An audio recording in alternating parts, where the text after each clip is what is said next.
Hello guys, in this tutorial you will learn how you can enable the two-factor authentication for your account on Wrike. So let us guide you through this. So here in your account on Wrike, click into this button in the top left, select settings. And here in your settings, guys, what you want to do is navigate to profile in the top left. Here scroll all the way down to the sign-in and security settings, and here enable the two-step verification. Now, next, what you want to do, guys, is choose one of these options. You will need an authenticator app for that, depending on your device type, Android, iOS, or Windows.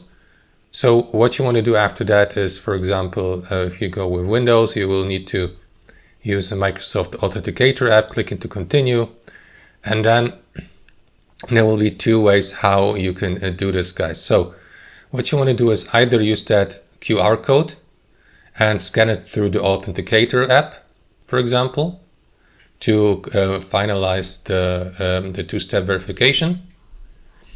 And in the second step, guys, and you will also be given a verification code, of course, so that you can use this, for example, whenever you log into your account and has an extra layer of security, you will receive that verification code to that authenticator app.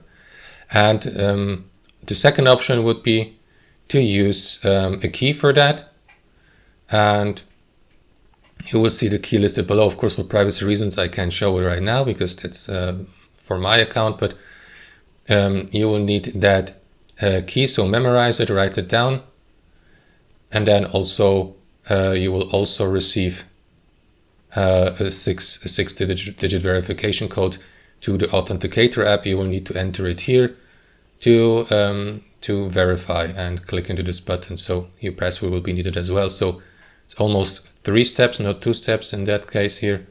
But that's how it works, guys. Thanks for watching, and I'll see you next time.